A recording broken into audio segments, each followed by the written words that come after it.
why having good systems is a good thing.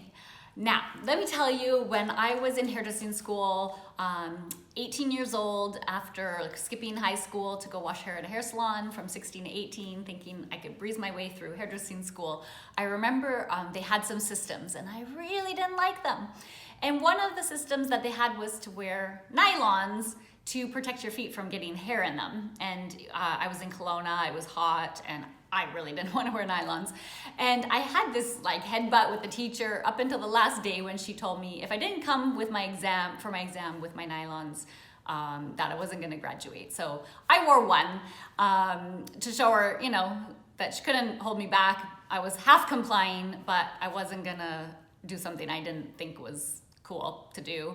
And that was in my rebellious days against systems because I didn't understand the value of them. And I know a lot of your stylists are likely rebelling against your systems because they don't understand the point of them.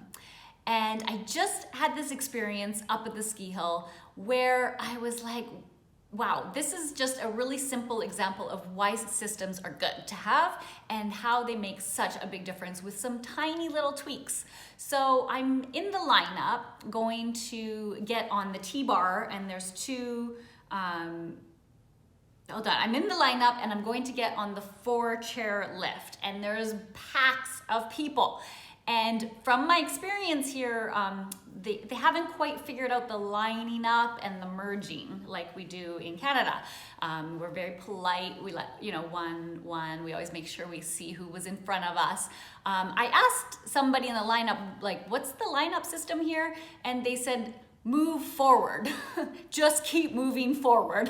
I'm like, okay, got it. So I wasn't moving forward at all. I was clogged in the middle of this massive pack, and the people on the sides seemed to be moving forward.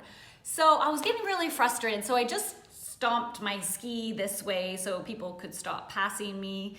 And I started funneling the people who were in the pack through, who were clearly there before all the people trying to pass.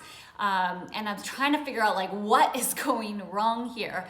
And finally, I saw the problem, and the problem was they had 3 pass scanners and then this wide net moving into 4 chairs. So all the people were squeezing into 3 and then widening back out to 4 and trying to stay with the people that they came with. So you can just imagine the chaos, right? And so just think about it. You don't need more money. You don't need too much of anything different except for adding maybe 1 machine. So there's 4 machines, 4 lineups, and making the lineup skinnier to only fit 4 people. Plus have a single lineup. So if the people are only 3, you can have someone join, just like they do in a lot of mountains. So I was just thinking about it, and I'm like, man, how many businesses are operating chaotically when there's some really simple solutions, some really simple answers that will improve the processes with your team, improve the communications with your team. So these are the kind of things that we are going to be talking about in the Salon Owner Circle. So I'd love it if you check it out. Just click on the link and see if it's something you want to join.